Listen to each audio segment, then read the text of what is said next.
नमस्कार इंडिया। और आज की इस वीडियो में डिस्कस करेंगे कि वेटिंग लिस्ट या रिवाइज लिस्ट में कितने कैंडिडेट्स का नाम देखने को मिलेगा। मतलब अगर आप सोच रहे हो कि आपका नाम रिवाइज लिस्ट में या वेटिंग लिस्ट में देखने को मिल सकता है, तो टोटल कितने कैंडिडेट्स होंगे जिनको रिवाइज लिस्ट या वेटिंग लिस्ट में नाम दिया जा सकता है। तो देखो, अभी NIOS वाले कैंडिडेट्स हैं, उनकी जगह पर भी रखा जाएगा। और कुछ पोस्ट हैं जो फिल नहीं की गई थी, ठीक है, मतलब जो टोटल एडवर्टीजमेंट में पोस्ट आई थी वो फिल नहीं की गई थी। कुछ बच्चे ऐसे हैं जिनको अंडरटेकिंग की वजह से बिल्कुल ज्वाइन ही नहीं कराया जा रहा है, तो 21 तारीख तक वो भी फाइनल हो जाएगा कि कितने बच्चे ऐसे हैं। और कई बच्चे ऐसे हैं जो ऑलरेडी सिलेक्टेड हैं कहीं ना कहीं स्टेट गवर्नमेंट में, क्योंकि मेरे पास बहुत सारे बच्चों की कॉल्स आई हैं कि हम सर KVS ज्वाइन करें या ना करें, हमारा स्टेट गवर्नमेंट ही बेटर है। तो ज़्यादातर 90% ने नहीं ज्वाइन किया है, अपने स्टेट गवर्नमेंट को ही प्रेफरेंस दी है।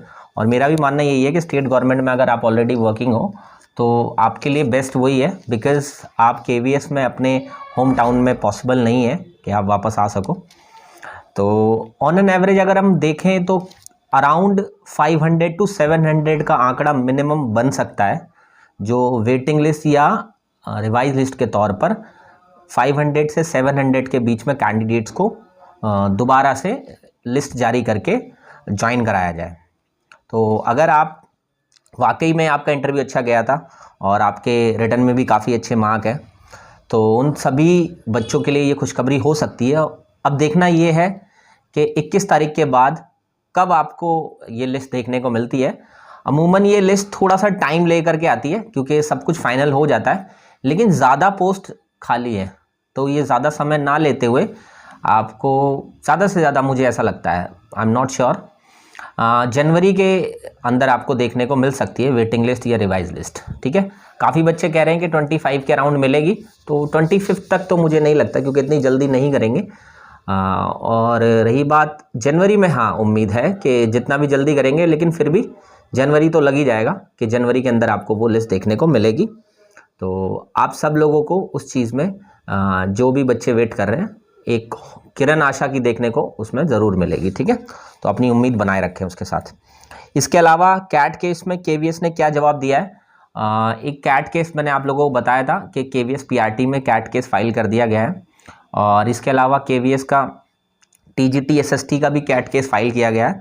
तो उसमें एक हियरिंग हो चुकी है और उसकी नेक्स्ट हियरिंग अब होने वाली है।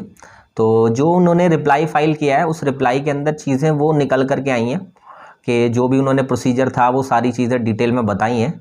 और अभी हमारे सवालों के जवाब, जो हम लोगों ने क्वेश्चन रेज़ किए हैं या जिन पॉइंट्स को लेकर के हमने वहाँ पर इनजस्टिस प्रूव किया है, वो उन जवाबों को, अभी बहस का वो मैटर है, तो वो आर्ग्यूमेंट्स में देखते हैं क्या निकल कर आता है। नेक्स्ट हियरिंग में आपको पता चलेगा। बट उन्होंने रिप्लाई फाइल किया है, तो जो रिप्लाई आया है वो रिप्लाई मैं आप लोगों के साथ शेयर कर दूंगा, जो भी कैंडिडेट्स हमारे साथ जुड़े हुए हैं, जिनको कैट केस की अपडेट मैं दे दूंगा। ठीक है, और यकीन मानो आप लोगों का, जितने भी बच्चे हैं, कोर्ट केस किसी का भी कोई समाधान आता है, आप सब लोगों के ऊपर एप्लीकेबल होगा वो। ठीक है, so don't worry about it कि अगर आपका सेपरेट इंडिविजुअल केस नहीं लगा तो उससे कोई फ़र्क नहीं पड़ता। आप सब लोग मेरे पास लिस्टेड हो, आप सब लोगों को उसके अंदर पार्टी ज़रूर बनाया जाएगा। और आप सब लोग, अगर एक कोई भी केस में जजमेंट आता है तो वो सभी पे एप्लीकेबल होगा। ठीक है, सिर्फ लिमिटेड बच्चों पे ही एप्लीकेबल नहीं होगा, so don't worry about it. इसके अलावा RTI अपील में क्या हुआ, कुछ बच्चों ने RTI में अपील की हुई है, तो कई बच्चों ने RTI अपील अटेंड की थी, तो उन्होंने RTI अपील के अंदर वो जवाब, जो भी चीज़ें मांगी गई हैं, उन्होंने सेटिस्फैक्टरी रिप्लाई नहीं दिया। तो RTI की अपील में भी बच्चे गए हैं, तो वहाँ पर सेटिस्फैक्टरी रिप्लाई के लिए उन्होंने कहा है कि शायद अब रिप्लाई मिल जाएगा, और उस रिप्लाई में जो भी चीज़ें निकल करके आएंगी, उस बेसिस पर CIC में जाने का जो भी नेक्स्ट प्रोसीजर होगा वो मैं आप सब लोगों के साथ शेयर करूँगा। तो जिन बच्चों ने अभी तक RTI की अपील नहीं डाली है, तो वो फर्स्ट अपील जा करके ज़रूर डालें। जहां आपने RTI फिल करी थी उसी वेबसाइट पे जा करके फर्स्ट अपील ज़रूर अटेंड करें। ठीक है, और इसके अलावा अब समय आ गया है KVS में कुछ और नई ITIs डालने का या और नई ईमेल डालने का। तो 1-2 दिन के अंदर आपके पास कुछ RTI के क्वेश्चंस आएंगे, उन क्वेश्चंस को आप आरटीआई के थ्रू केवीएस से पूछ सकते हैं। और कुछ ईमेल भेजूंगा मैं जो आपको पीएमओ में भेजनी है, आपको मिनिस्ट्री एजुकेशन मिनिस्ट्री में भेजनी है, और आपको केवीएस के जितने भी ऑफिशियल्स हैं, चाहे वो कमिश्नर हो, चाहे डिप्टी कमिश्नर हो, कोई भी हो, चाहे जॉइंट कमिश्नर हो, क्योंकि जॉइंट कमिश्नर ही रिप्रेजेंट कर रहा है केस को कैट के अंदर, ठीक है।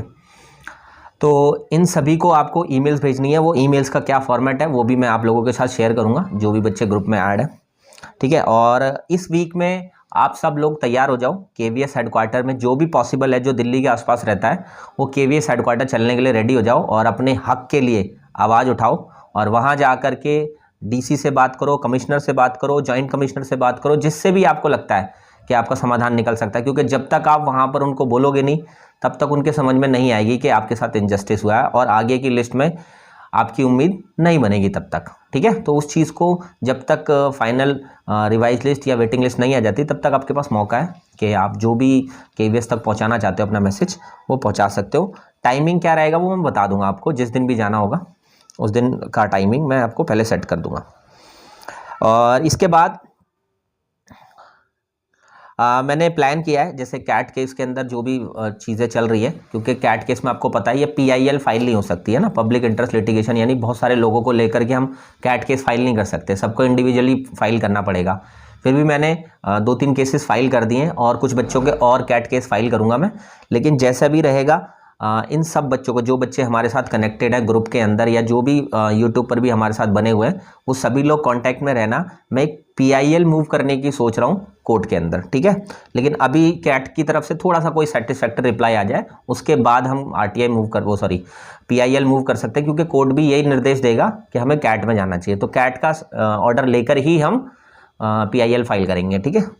तो और जितने भी बच्चे हैं हमारे साथ जो जुड़ना चाहते हैं केवीएस में, अगर उनके साथ इनजस्टिस हुआ है इंटरव्यू के समय, या उनको लगता है कि फाइनल लिस्ट में उनका नाम आना चाहिए था लेकिन नाम नहीं आया है, वो 9310218363 नंबर पर मुझे अपनी बात कह सकते हैं और हमारे साथ ग्रुप में भी जुड़ सकते हैं। ग्रुप का लिंक मैं आपको शेयर कर दूंगा, आप मुझे व्हाट्सएप पे मैसेज कर दीजिएगा, और अपनी डिटेल्स भी भेजें, अपना नाम, अपना रोल नंबर, जो भी डिटेल्स आपकी अगर केस में ऐड होना चाहते हैं तो वो भी ज़रूर बताएं, ठीक है। इसके अलावा जैसा कि मैं आप लोगों को एक खुशखबरी और देना चाहता हूँ। जैसे कि आप लोगों ने देखा कि केवीएस में हम लोगों ने फ्री ऑफ कॉस्ट तैयारी कराई थी सभी कैंडिडेट्स को, और अभी हज़ारों कैंडिडेट सिलेक्ट भी हुए हमारी तरफ से, जो केवीएस में हर एक रीजन में हर एक स्टेशन पे पोस्टेड हैं। और मेरे पास बहुत सारे ऐसे बच्चों की लिस्ट हैं जिन बच्चों को हमने फ्री बैचेस में पढ़ाया था, और आज वो सभी कहीं ना कहीं पोस्टेड है, तो देख करके काफ़ी अच्छा लगता है।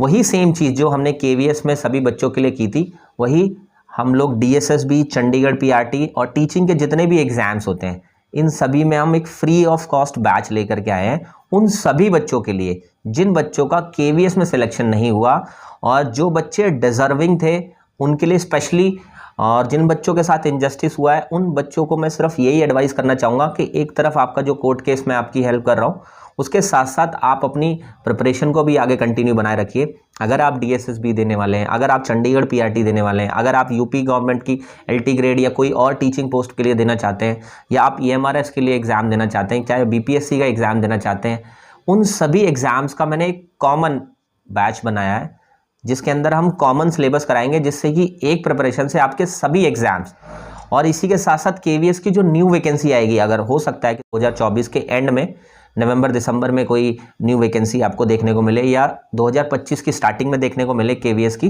तो उन सभी कोर्सेज को फ्री ऑफ कॉस्ट हमारी तरफ से कराया जाएगा। और इस बैच से जुड़ने के लिए आपको सिंपली क्या करना है, 9310218363 नंबर पर व्हाट्सएप पे मैसेज करना है, अपना नाम लिखना है, किस पोस्ट के लिए आप अप्लाई कर रहे हैं, या किस पोस्ट के साथ साथ किस कोर्स में आप पढ़ना चाहते हैं, या कौन सा एग्ज़ाम देना चाहते हैं, आप DSSB का देना चाहते हैं, PRT, TGT, PGT, किसी भी पोस्ट के लिए, ठीक है, या आप चंडीगढ़ PRT देना चाहते हैं, कोई भी किसी भी एग्ज़ाम, टीचिंग एग्ज़ाम के लिए, तो वो टीचिंग एग्ज़ाम आप लिख करके भेजिए और हम आपको बैच में जोड़ देंगे। और उसके बाद आपकी फ्री ऑफ कॉस्ट वाली जो क्लासेस हैं टोटली फ्री ऑफ कॉस्ट होगी, इसमें कुछ भी आपसे पे नहीं कराया जाएगा। तो ये आपके लिए खुशखबरी है। मुझे लगता है कि आप लोगों के लिए अगर कुछ जस्टिस मिलता है तो वो बहुत बढ़िया बात है, और आपको रिवाइज लिस्ट या वेटिंग लिस्ट में आपका नाम देखने को मिलता है, तो उस तब तक जब तक ना आए रिवाइज लिस्ट या वेटिंग लिस्ट, तब तक आप लड़ते रहो, बने रहो, चीज़ों के लिए खिलाफ आवाज़ उठाते रहो और साथ ही साथ अपनी प्रिपरेशन भी आगे की बनाए रखो।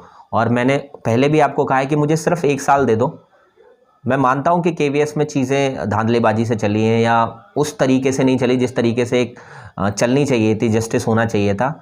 लेकिन यकीन मानो कि अगर आपने 1 साल दिया, और केवीएस के अलावा भी बहुत सारे डिपार्टमेंट्स हैं टीचिंग के लिए, डीएसएसबी, चंडीगढ़ पीआरटी या किसी भी स्टेट गवर्नमेंट की टीचिंग की जॉब, उन सब में भी आपके पास हो सकता है कि ऑप्शन हो या वो सब जॉब्स आपका वेट कर रही हो।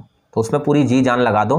और जितने भी बच्चे वेट कर रहे हैं केवीएस के रिवाइज लिस्ट का, वेटिंग लिस्ट का, उन सभी बच्चों का चाहता हूं कि आप सब आओ। उस स्वागत है मेरी तरफ से आपका उस बैच के अंदर, और उस बैच के अंदर आपको मिलेंगे और आपको आगे आपके जॉब तक पहुंचाने में आपकी पूरी हेल्प करेंगे। ठीक है, थैंक यू सो मच। और इसके आगे कोई भी इंफॉर्मेशन आपको चाहिए तो आप कमेंट सेक्शन में ज़रूर बताएं। और इससे रिलेटेड, केस से रिलेटेड या जिन भी चीज़ों से रिलेटेड हम एक गूगल मीट रखने वाले हैं, शायद कल रखेंगे हम लोग, तो उसमें आप ज़रूर अटेंड करें। Thank you so much. मिलूंगा किसी और नई यूज़फुल वीडियो के साथ। तब तक के लिए अपने आप का ध्यान रखो और अपने केस को मजबूत बनाओ और अपनी प्रिपरेशन को आगे बनाए रखो। ठीक है, thank you so much all.